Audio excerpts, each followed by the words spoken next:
The British Heart Foundation says it's seen a 500% increase in people signing up to learn CPR online. It follows an interview on the programme yesterday with footballers Fabrice Muamba, Tom Lockyer and Charlie Wyke, all who've suffered a cardiac arrest. So they've now joined a campaign by the charity to encourage more of us to learn the life-saving skill. Our reporter Tim Muffet has more. Just get involved. Get involved. Don't bystander. Just if you see somebody in that predicament, you've got to just do something. Do something. There we go. Do something. A simple, vital message from three men who've experienced cardiac arrest. Yesterday on the breakfast sofa, Fabrice Muamba, Tom Lockyer and Charlie Wyke, who all suffered cardiac arrests whilst playing football, urged people to learn CPR. It's what helped save their lives. 30,000 people a year will have out-of-hospital cardiac arrest, and sadly less than 10% will make it, and that's purely because of the fact that not enough people know CPR. The message resonated with many viewers. Before she got engaged, Amy had been on a first aid course through her job. It helped her save her fiancé Lee's life in 2020, when one night he started having chest pains. We thought, he was too young to have a heart attack, and we didn't want to kind of cause any unnecessary stress by ringing an ambulance or anything like that. So yeah, I just thought I'd go to bed, have an early night, and I'd feel much better. Turned the bedside light on, and that was when I kind of knew he was unconscious, and he wasn't breathing. Trying to shake him, shouting, screaming, panicking. Picked up the phone, rang 999. They put me through to the ambulance service and connected me to the operator on the side of the phone, the call handler, who kind of said, is the patient breathing? And as soon as I said no, he told me I needed to start CPR straight away. Prior to Lee's cardiac arrest, I had been on a first aid course with work. That muscle memory was really invaluable. Just having that memory of at least the confidence to know roughly how to lock my hands together, where I needed to press. People never think that they're going to be in that sort of situation, especially when you're in your early 30s. You never think you're going to be needed, but just imagine if it's one of your loved ones or someone that you cared about. Since having the cardiac arrest, we've had our first baby, we're expecting our second baby. It's just all the things that would have never happened had he died on that night, had we not had that early intervention. Since the discussion about CPR on yesterday's programme, the British Heart Foundation has seen a big rise in visitors to its website. More than 6,500 people have visited its CPR lessons page, compared to around 320 the day before, an increase of about 2,000%. There's been a 5-fold rise in people starting its 15-minute online CPR training programme.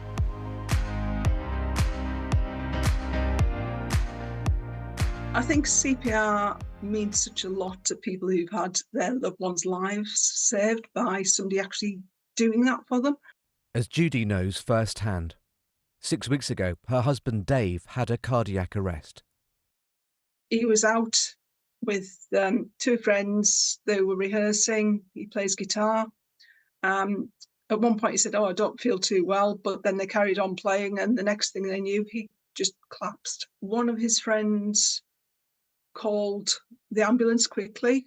The call handler at the other end instructed them how to do CPR. What you're doing is you're keeping blood moving around the body. You're keeping the main vital organs going by pushing blood through them. But the main bit you're doing is you're keeping the brain alive. And it keeps that person that you know and love. It keeps them going for you. And the quicker it's done, the more likely you're going to get that person that you know and love back. The programme that you had on yesterday where you were talking to the footballers, they were young men when it happened to them, and they had their whole life in front of them. The British Heart Foundation urges anybody confronted with someone having a cardiac arrest to try CPR, to do something, just as Dave's friends did. Thank you to Martin and Bill, because you saved Dave's life and you made that difference for somebody. That was Tim Muffet reporting. Now we're joined by a bevy of brilliant people here on the sofa. Good morning to you all. We're joined by John. Now, John had a cardiac arrest and had his life saved by Ray, who performed CPR. Morning, both. Morning.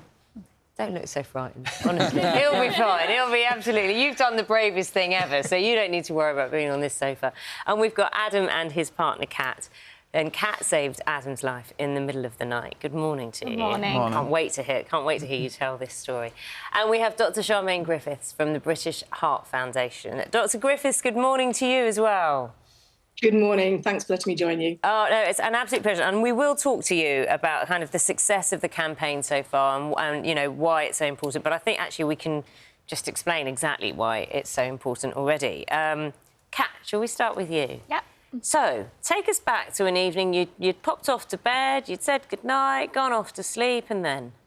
Yeah, so we'd had a normal day. We'd been at our friend's wedding the day before, come back, just had a really normal day in the house, gone to bed that night, and everything was normal. Adam was absolutely fine. And then well, I'm a light sleeper anyway, so I normally wake up to Adam snoring. So I did hear a noise and it woke me up. And I'm so glad I did hear a noise.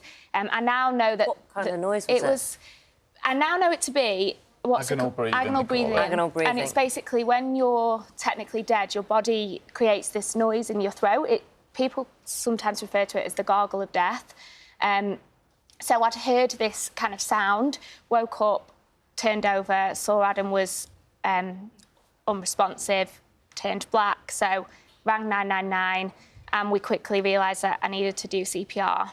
Can I just say, not to be rude, you're quite petite. I mean, and so to move you into position for CPR is quite difficult. Yeah, I had to get him off the bed as well, because a squishy surface you can't really do CPR on. Of course, because you need to have a firm surface to have that impact. And because he was like a dead weight, I had to just... The only way to get him off was to tug him off with his legs, and he just slammed on the floor. But I didn't have time to worry about that because... And had you had CPR training? So I had CPR training through my job. I'm a part-time primary school teacher, so we have inset days where we get trained on these things. But the training is, you have it once every few years, and you never obviously think that you're going to need to use it and hope that you won't have to use it.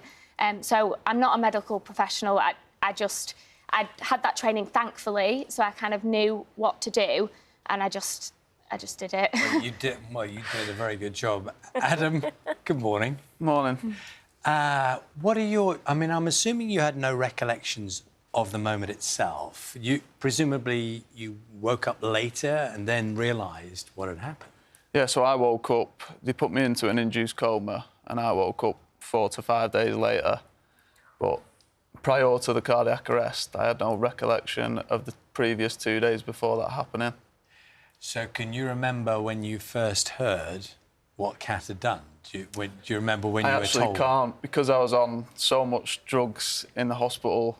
I don't actually remember being in ICU at all, so I don't remember the time when I woke up. Apparently she walked in and I waved, and that's when she knew. Apparently she said to me, "Do you know who I am?" And I just nodded, and she just... And the reason you asked that is because you were told, weren't you, that there were risks because of what had happened? Yeah, so when you're without oxygen for that long, obviously there's risks that you can have brain damage and risks that he may not have woken up at all. So those 5 days when Adam was in the coma were the worst, because we didn't know if he was going to wake up.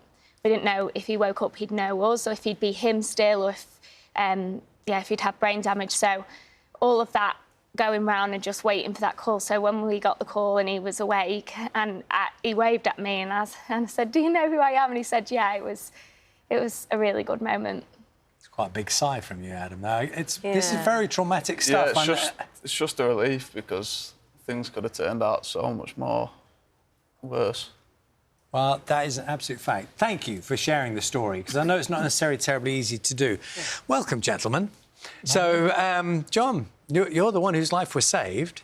Who wants... Maybe it's best to start with you, Ray, because something happened, right? And you became aware that something serious was going on. Just paint the picture of what was happening. Well, it was a charity football game between Tottenham Hotspur supporters club from Yorkshire and another team. And it was a freezing cold, raining, windy day. And I only live around the corner from where the match was being played. And because it was really cold, I wasn't going to bother going, to be honest. And then I thought, some of these lads have come from far side of Yorkshire. I've only got to go 200 or 300 yards, so I went to give my support. And after about 20 minutes, there was a corner, and the ball was cleared to the other end of the pitch. So we were looking far end of the pitch, and the goalkeeper started shouting to the referee to stop the game. But my first thoughts was it was just a bit of gamesmanship, a bit of kidology, just a bit of entertainment. And then when I realised that there was something more untoward, I went across, and John was just laid on the ground. Nobody really seemed to know what to do. And I went to feel for his pulse, but it was that cold I couldn't feel a pulse if he had one. And I thought, well, rather than not do anything, I'll get him on his back and do CPR. And if it's unneeded, I'm sure he'll let me know. How did you know what to do? Up until COVID, I was a community first responder for the Yorkshire Ambulance. I'm not medically trained to the extent of the ambulance crews. And the idea of the community first responders is to get there before an ambulance, because ambulances are stretched to the limit, and we could get there just after the ambulance, an hour before the ambulance, and we did what was necessary. We do the CPR if required, which I've had to do before, just reassure the patients. And what you know now, and John, what you know now is you did need help. Yes, very much. Tell us. I don't know. I don't remember any of it. So. Do you remember? You were playing, weren't you? I don't remember anything from the day or the day before. That's like you, isn't it? You don't remember anything from a couple of days. Your memory takes before. a while to form the memories, though. Right. Okay. Like, you can remember day to day, but it takes a few days. I think it might be even longer to. So I think send it to the back of the brain where it's formed as an actual memory. Do you want to fill in those gaps, Ray? So what happened? You said you went to help, and then what? I couldn't feel a pulse. I checked his wrist, I checked his neck, and couldn't feel a pulse. So got him on his back. One lad held his head steady, and I started CPR immediately. And I was doing CPR for about 40 minutes. The ambulance crew turned up after 25 minutes, and I carried on doing the CPR while they did the necessary things. That's an extraordinary length of time.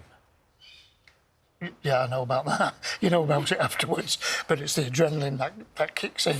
When you were doing that, what was everyone else doing around you? What I remember was one person was on the phone talking to the 999, and one person was holding his head, and the others were just milling around. Did you two know each other before this? No.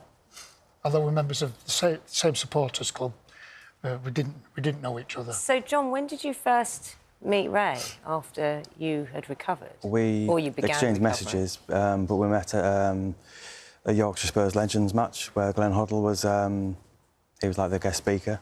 Well, who himself had cardiac arrest. I'm part of this club now, so...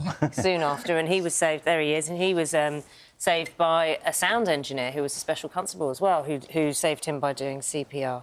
What was it like when you first met? We both thought we'll be in tears and this, that and the other, but we're actually OK. We spoke a bit before, just via text and messaging, but... Do you know how to do CPR? I've had the training now, yeah. Now, but did you know then? I'd had an idea from years ago, but no, I didn't know. I think what's so clear, thank you all. Charmaine, let's bring you in, Dr Griffiths, Chief Executive of the British Heart Foundation. I think what's so clear is, you know, you hear of Kat. Kat's a teacher, so she was getting training. You hear from Raymond, from Ray, who was having training because of his experience with volunteering for the ambulance. That's it, for the ambulance. But not everyone has that, and it seems quite scary. And the campaign yesterday has been quite a success because we've had stories like this, haven't we? And we've told them, and people think, actually, why haven't I learnt yet?